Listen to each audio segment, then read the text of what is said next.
The alarming spike in violence against women has tragically become a national issue, and calls for reform have so far come to nothing. Sometimes it takes an unexpected case to raise the public awareness about how prolific, dangerous and close to home this despicable crime can be. In 2012, in a quiet enclave on the western fringes of Brisbane, a woman goes missing. Her family, husband and young children pray for her return. Someone knew really where she was. Trawling creeks, trawling parks, searching for any sign of her. A mother of 3 beautiful young girls does not just walk out on her kids. The discovery of her body 10 days later reveals the secrets and lies that kept her hidden and unveils the double life of her killer. Impossible that she would have walked that far. This was a very, very juicy story. Gerard had been having an affair.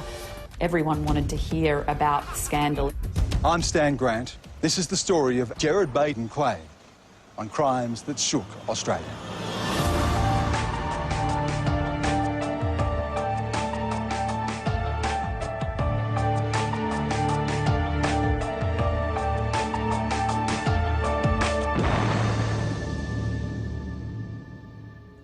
In 2012, Alison Baden Clay, a married mother of 3 young daughters, has gone missing in Brisbane's western suburbs. Her husband claims she went for a walk and never came home. What would unfold over the course of the next few months would shock the town and the entire nation to the core. I moved to Brookfield around about 1992, 93, because it was a semi-rural community. I thought it was a good place to bring up children. It's 15, 20 minutes from the CBD, and they say you could have country lifestyle, city convenience. Beautiful surroundings, beautiful community, lovely school, showgrounds, pony club, general store. It had everything. Ticked all the boxes for where you'd want to raise a family. It's a very safe family area, a lot of money out that way. So crime in Brisbane does not usually happen out there. Very little crime at all. Police emergency, what's your location?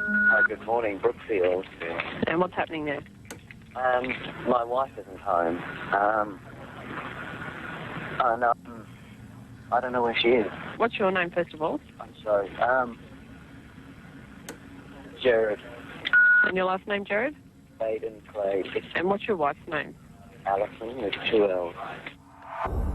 In the early hours of Friday, the 20th of April 2012, Gerard Baden Clay, a local real estate agent from Brookfield, reported his wife Alison missing.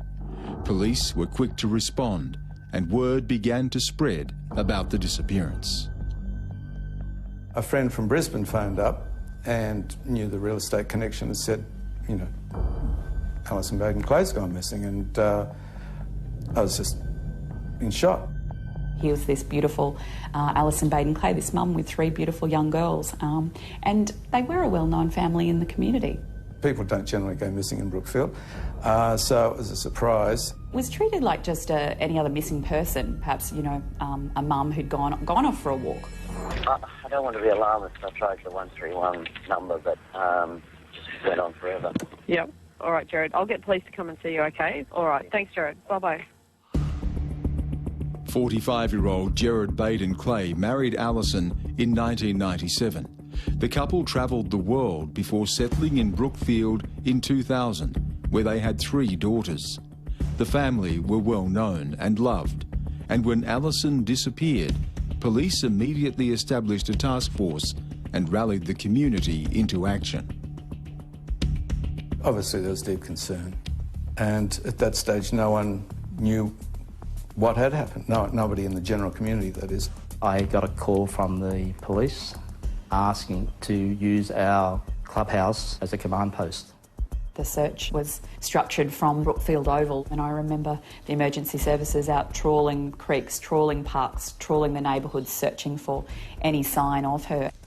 Search parties started forming. SES workers were looking in all areas and volunteers were turning out, families in the area, neighbours. You could tell that it was a close-knit community who really cared for this woman. I went down there to see the police, and that's when I met Alison's parents and extended family.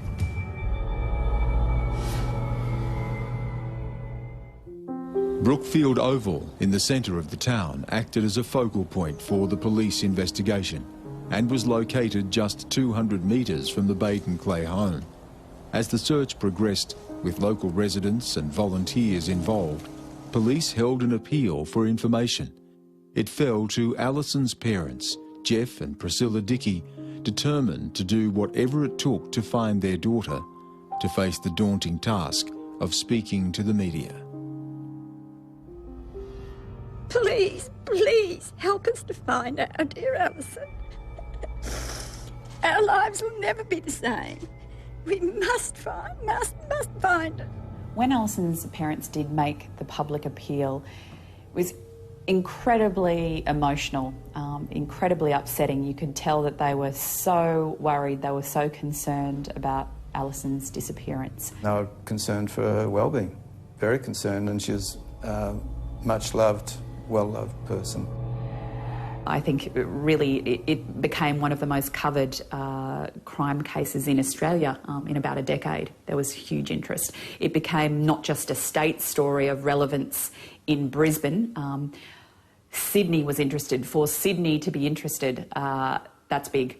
So the network, it became a network story. And from there, we really had to be mindful of that and not missing anything, not missing any detail, not missing any scandal, not missing any reaction outside of the house, not missing a shot. We had to be really, really mindful, and that's when it became so life-consuming as well. Whilst Alison's devoted parents worked with the media and the police, desperate for any clues that may help find their beloved daughter, the actions of Baden Clay himself started to raise questions. Normally, someone's partner goes missing. They're there. They're distraught. They're upset. They can't sleep. They're just frantic. Very strange, very strange. I thought he would have been down there from dawn to dusk like Jeff and Priscilla were. Where the hell was he? Why wasn't he out in these search parties? As Gerard Baden Clay retreated further from public scrutiny, the media became more insistent on finding him, and within days were tracking his every move. It was 4 days after Alison went missing. We knew at that time it was very strange that Gerard hadn't been out actively looking for his wife and had moved in with his parents. My cameraman and I went straight to his parents' home and saw the door open. So we ran over to the driveway and Gerard did walk straight to us. And I thought, wow, we're very lucky he's going to say something here. I'm trying to look after my children at the moment. They've got 3 young girls, and we really trust that the police are doing everything they can to find my wife. And it was strange that he wasn't just standing there and saying, please, I beg you, give me some information about my missing wife. It was very unusual. I thought his eye contact was very strange. He didn't look at me. He kept kind of looking back and forth, looking to the ground, and his voice was quite high. It was quite strained. We just hope that she'll come home soon. And I need to go now to an appointment. From his sister's body language, she looks so nervous. There'll be people who'll be able to read your body language, read the intonation in your voice. Being a crime reporter is very difficult. You've got to try and not become emotionally involved in a case, but that's very difficult. You're hearing a lot of horrific detail, a lot of detail that the public is really never going to hear. But I knew after doing that interview with Gerard Baden Clay on the driveway that day that this was a different case. In 12 years, I have probably covered around 30 murders, been exposed to a lot of terrible detail, had to talk to many victims of crime, and always trying to do that with respect. And in some ways you can become desensitised to a lot of information you're hearing. But I would really say this story became a career-defining moment for me, because never had there been such public interest in a case. We watched that tape over and over, and everyone commented on his eye contact or lack of. My cameraman said something's not right with this guy. He was not genuine. It was not a concerned husband. It was not a desperate husband looking to find his wife. I felt he was covering something up. I did speak to one of my police contacts, and his first question when he heard that I had interviewed him was, "Did you see any scratches on his face?" On the right-hand side of Gerard's face were a number of distinct and possibly incriminating deep scratch marks.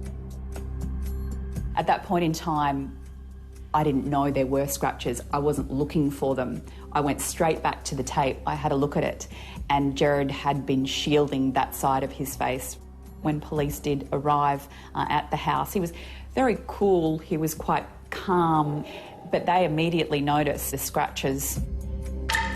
I should clarify, I cut myself shaving this morning and everybody has said that looks suspicious. It does. And that's part of the reason I think that you're here. It doesn't look like a shaving cut. In 2012, Gerard Baden Clay called police to report that his wife Alison was missing. When police responded, they noticed scratch marks on his face, which he claimed were from a shaving accident. I should clarify, I cut myself shaving this morning and everybody has said that looks suspicious.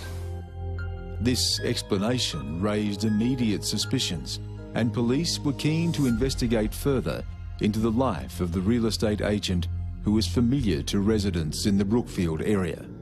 Gerard was very well known in the community. He was this apparent high-profile real estate agent. He was president of the Chamber of Commerce at some point. He made himself known wherever he went. Probably the first I became aware of the family was the Baden Clay team was this trio, Gerard Baden Clay's father, his mother and Gerard himself, all wearing the gold jackets, the franchise they belonged to. I must admit, right from the start, I thought that it was a little bit on the back foot for an agent wanting to promote himself to have his mum and dad there. I felt I couldn't take them seriously. He was just trying to be too cool. A lot of self-importance, really not seriously in touch with his audience, not communicating on a real level. I know a lot of people were taken in by him. I felt he was phony and he was condescending and there wasn't a real person there. He was someone you couldn't sort of like warm to as such. Word of mouth is extremely important, and it doesn't matter so much whether you wear the latest suit or what you drive. It's whether when they talk to you, whether they feel you're relating on a genuine level and that they can trust you. A lot of people knew him. He was a bit of a man about town, I guess. And this is what really attracted the community, the audience, to this case. Gerard Baden Clay's reputation as a respectable professional and husband continued to come under scrutiny when details surfaced that would fuel further speculation and doubt. We'd found out that Gerard had been involved in a car crash. Just after 3 p.m. on Sunday the 22nd of April, Gerard was involved in a minor car accident. Police revealed that Gerard had undergone medical tests for visible injuries on his body the day Alison went missing and was being recalled for further examinations when the crash occurred. He was actually on his way to undergo more DNA testing to have more photographs of injuries sustained, the scratches on his face, the markings on his chest. Gerard had told police that he suffered a reaction to a caterpillar bite, which left red abrasions on his chest and neck. Tests would later prove that no species of caterpillar that could cause such reactions were present in the area where the Baden Clays lived. Perhaps the car crash that he was involved in, he was trying to disguise the injuries already there with fresh ones from the car crash. I just thought there's more to this than meets the eye. We understood why the whole thing was looking incredibly suspicious. As the search for Alison continued, rumours began to circulate around the town, and the Baden Clay family appeared to close ranks. Generally speaking, the media was treading with caution and concern, and I feel respect for Alison's family.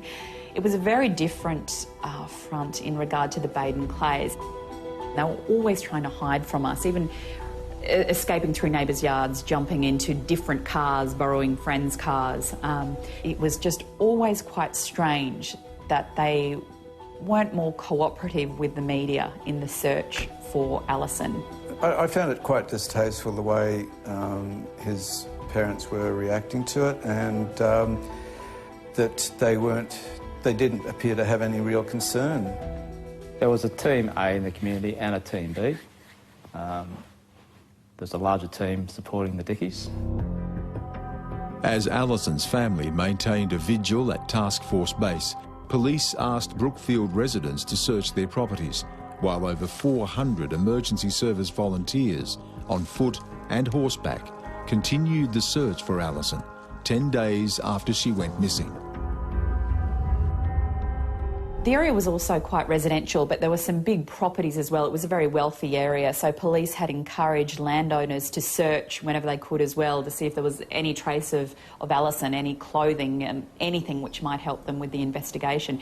So the community really became involved and part of this search as well, and that, I guess, really showed the concern for her, and also what I guess we could say was, I think, most people involved were expecting that a body would be found. You know, a mother of 3 beautiful young girls does not just walk out on her kids.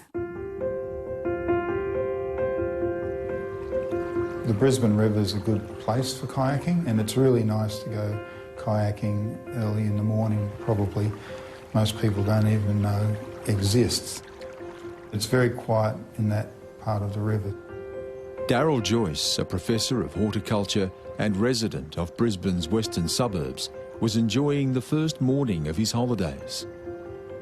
The first time I knew that a lady had gone missing was on the news. It kept going on for days and days. I became sort of most aware when they'd sort of set up a mannequin of the missing lady, dressed her up in the way that she was when she'd gone missing.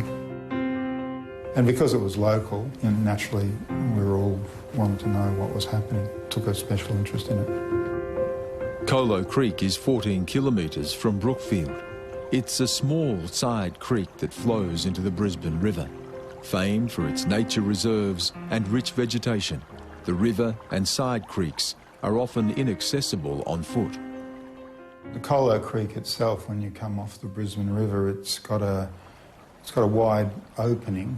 I paddled upstream because that's the best way to go with the tides that day.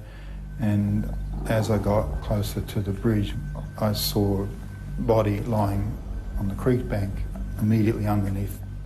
And then as I got closer, there was a sort of smell. I still kept going past just to try and understand what was going on, and then I recognised the clothes, because that mannequin that they had in the park somewhere in Brookfield was dressed in a sort of 3/4 length pants, I think it was. And I figured out what it was, and I didn't stay around. There's no way you can get out of the kayak and do anything there anyway. You just end up falling in the water. So I just shot home and rang the police. The woman's body, found yesterday on a creek bed, yet to be formally identified. We're treating it very seriously that it may be her. The grim discovery marked the tragic end of the 10-day search. The body was confirmed to be that of Alison Baden Clay. Questions were now asked as to how had this much-loved mother of 3 ended up on the edge of a creek bed 14 kilometres from her family home. Police are appealing to anyone that may have seen anything suspicious on the night that Miss Baden Clay went missing. In particular, they're asking for people that may have seen one of the 2 family cars, any evidence that there may have been some suspicious activity in this area. Alison's body had been found and a sinister side had been put to the whole investigation. This officially became a murder investigation. In 2012, Alison Baden Clay, a married mother of 3 young daughters, has gone missing in Brisbane's western suburbs. After 10 days of extensive searches and round-the-clock efforts by police and volunteers, a canoeist makes a grisly discovery in a creek 14 kilometres from Alison's home. Tragically for Alison's family, what was a missing persons case is now a murder investigation. It was so sad for her family, incredibly sad. There were 3 little girls without a mother. I felt it deeply because of my happy memories there with my family, and this is an horrific act. When we did hear the news, it was incredibly sad. It was, and I know all of the police involved were very moved, saddened, upset for these 3 little girls who are now without a mother, upset for Alison's parents, her siblings, the community at large, her friends, because they'd all gathered around to try and find this woman who was, you know, a kind, loving, beautiful, professional, incredibly intelligent. As Alison's family and friends came to terms with their tragic loss, police intensified their investigation and further information surfaced that would cast a shadow on what had appeared to be a flawless family. After Alison's body was found, this idea of a perfect family in Brookfield was really shattered. Information started to come out, or was revealed to us, that Gerard had been having an affair. We found out who the woman was that he was having an affair with, Tony McHugh. He said to me, "I need you to know that I love you and that I am going to be leaving my wife." Tony McHugh began working for Gerard in 2008. Their affair began in August of that year. When Alison discovered her husband's infidelity in September 2011 and demanded the couple seek counselling, Gerard ended the affair briefly until the lovers rekindled their romance just 3 months later. I remember the day when she was driven into Indooroopilly CIB into the police station and wearing glasses, and she was obviously not wanting any media exposure, but she was the unknown woman, the mistress, and pretty much straight away the feeling within the community as well was very negative towards her, obviously very negative towards Gerard. His philandering, if you like, wasn't a total secret through the community and through the real estate industry. Gerard Baden Clay had made promises to Tony McHugh regarding leaving his wife. The night before Alison went missing, she learnt that both women would also be attending an industry conference the next day. McHugh was livid at the possibility of a confrontation with Alison, and in a heated phone call with Gerard, she demanded he tell his wife about the affair. This was a very, very juicy story. Every little bit of detail about Gerard Baden Clay was just being lapped up out in the public. Everyone wanted to hear about the scandal. Everyone wanted to hear about what he'd done, what was the latest. If you sat down and tried to get a well-off area, happy family, and then create this dark sort of background mystery, you couldn't have written a better story.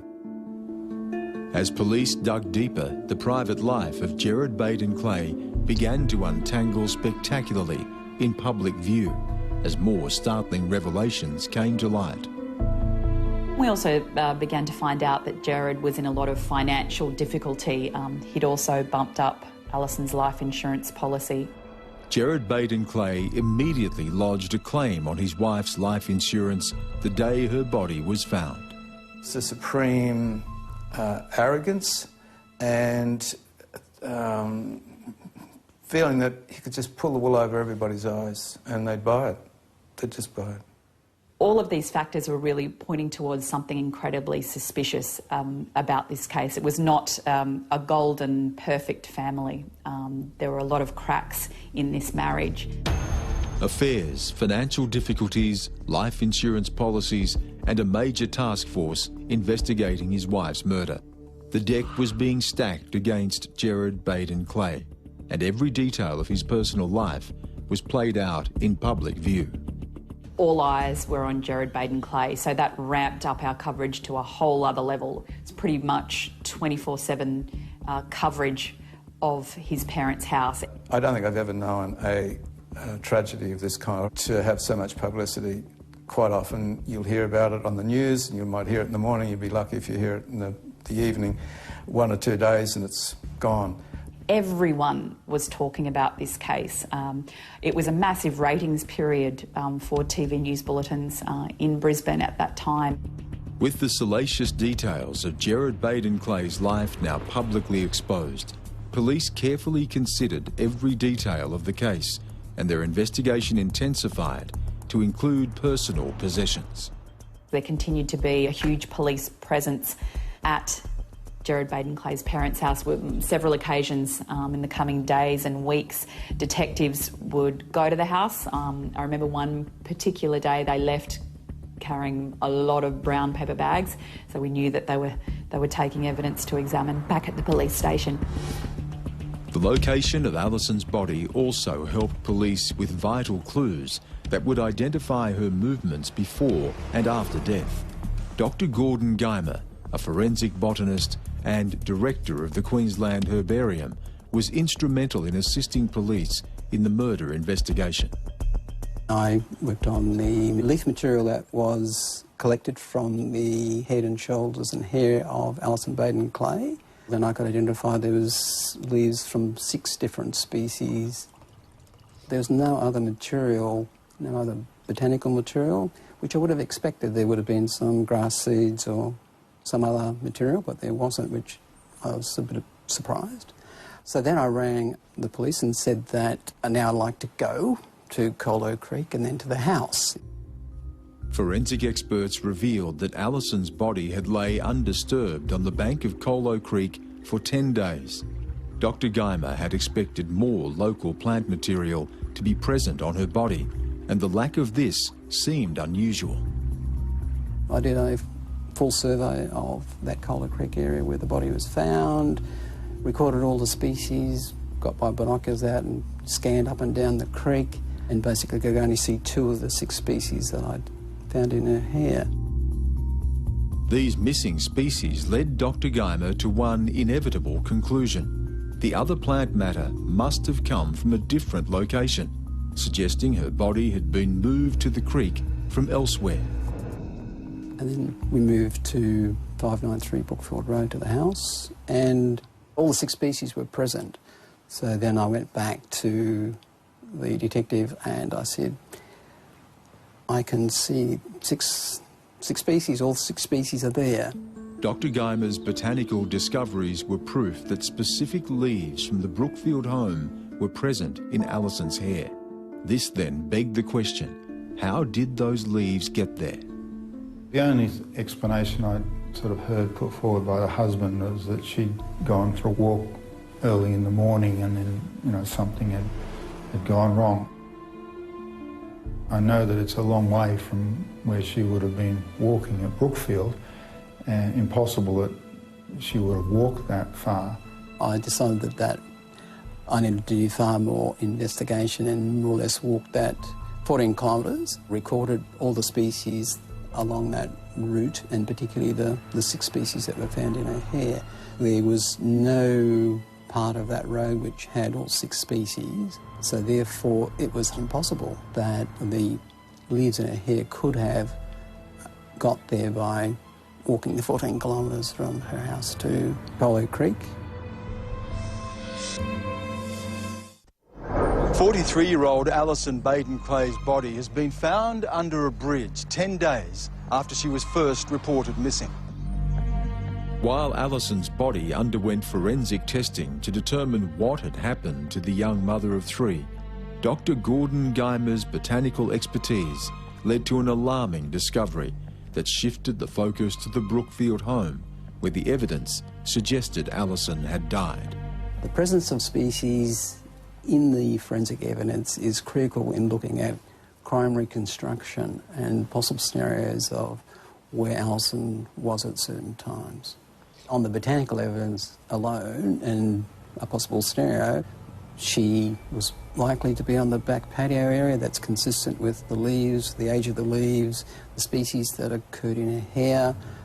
So if the scenario is that she got to the car, she must have been carried to the car from the rear patio and then no doubt transported to Colo Creek. There's no doubt about that because there's no other species that link her to any other site, and the evidence would indicate possibly carried and then dumped into Colo Creek.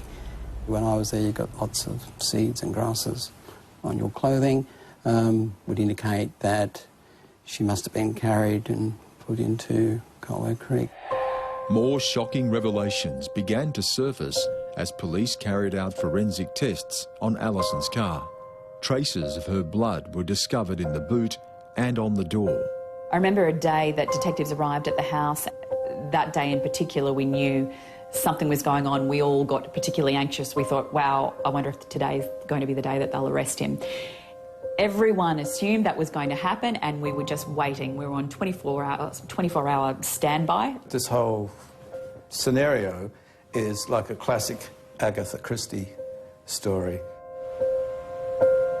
Just 6 weeks after the discovery of Alison's body at Colo Creek, police were focusing their investigations on one suspect.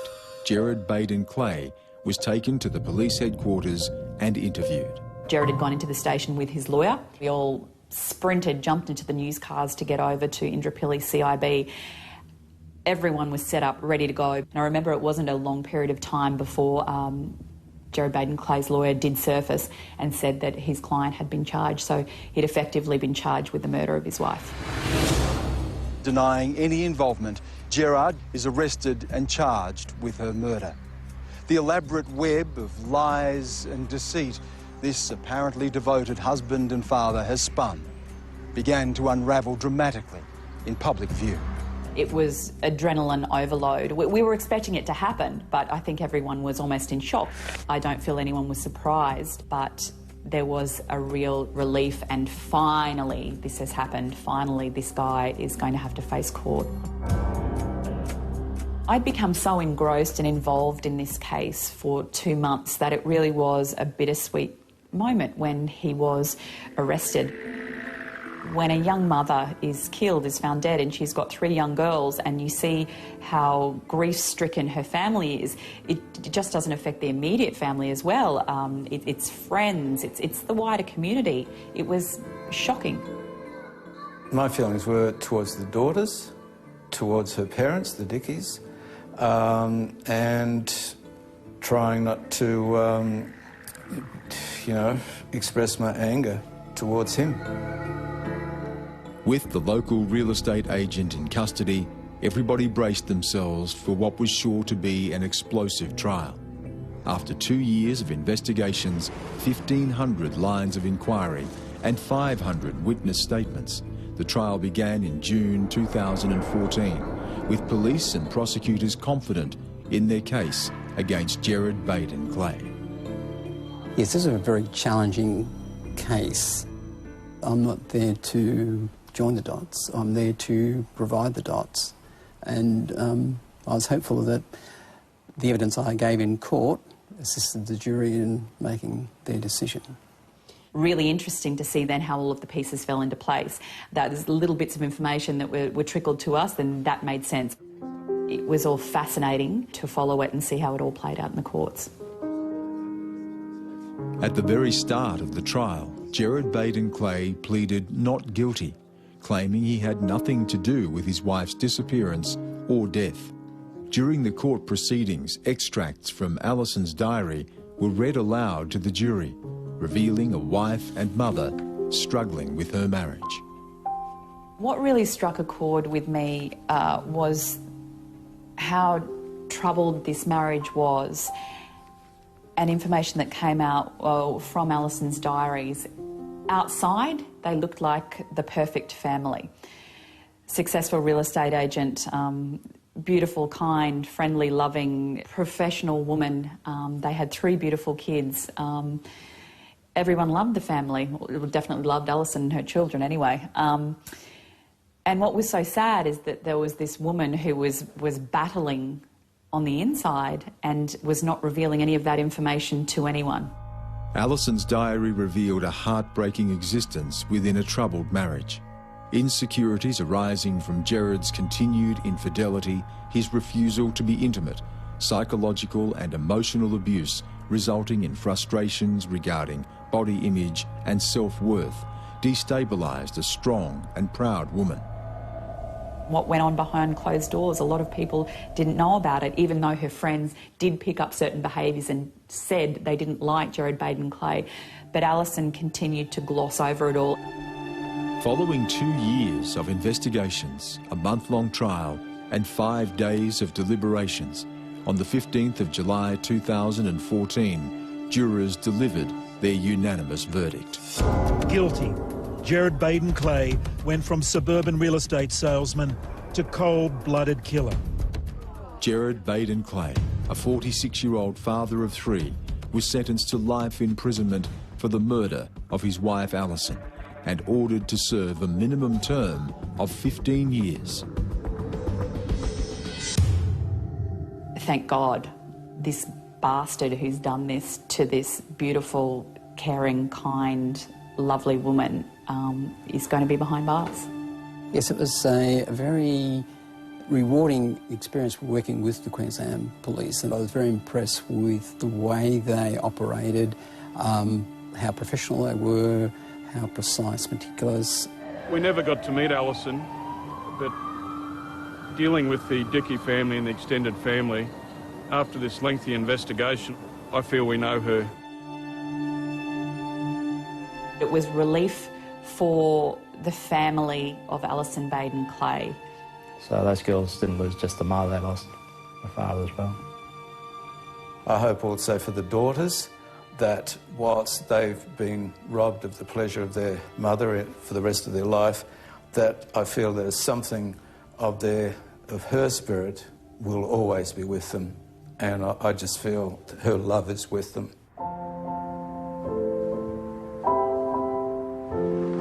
For the family and friends of Alison, however, the relief was short-lived. In December 2015, after lodging an appeal, Gerard Baden Clay's conviction for murder was substituted for one of manslaughter. There were gasps as 3 judges handed down their ruling, saying there was not enough evidence to prove he intended to kill Alison. The news of the downgrading was met with widespread criticism, not least from Alison's friends and relatives.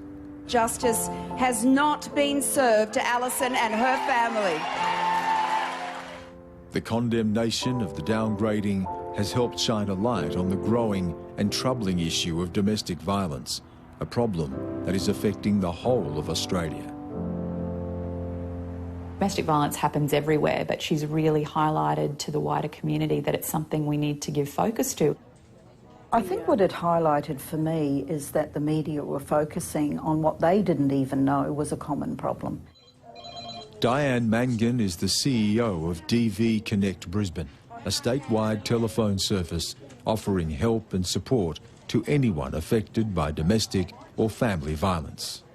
I've been working in the field of domestic violence and child abuse for 40 years. Many women are living with domestic violence. They are married to men who have standing in the community. These are sometimes women who have standing in the community themselves. I think it brings to light that it can happen to any community, be it in a wealthy community like Brookfield or a lower socioeconomic community. There's no barriers.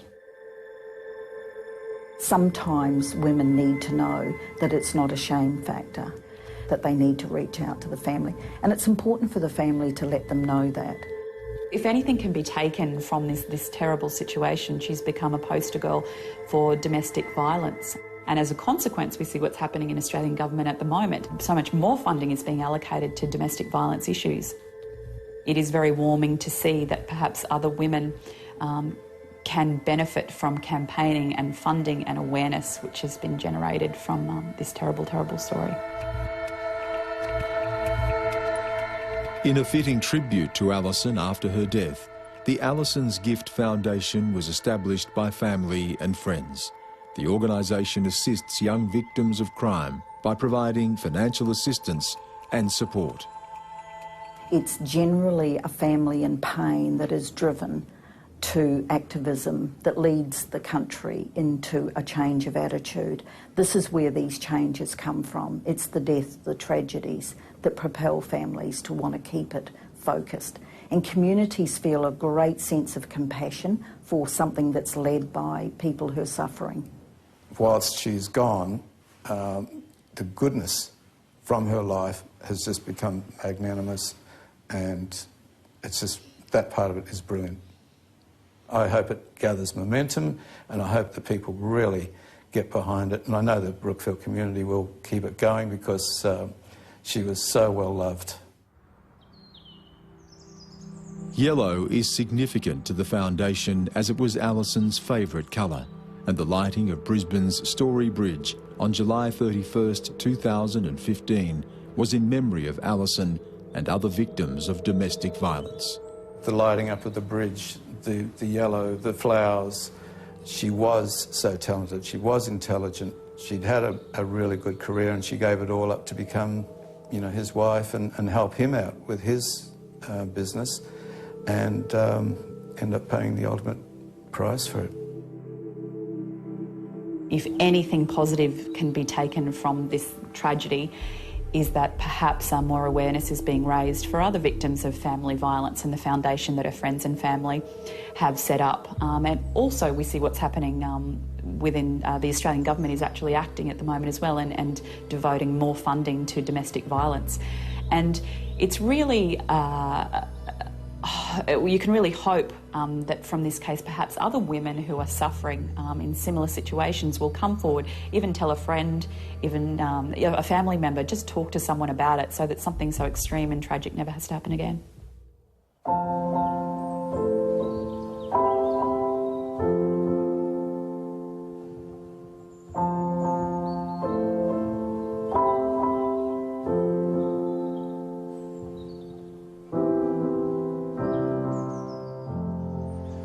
Alison's legacy lives on through her daughters, her friends, and a generous charitable foundation established in her name.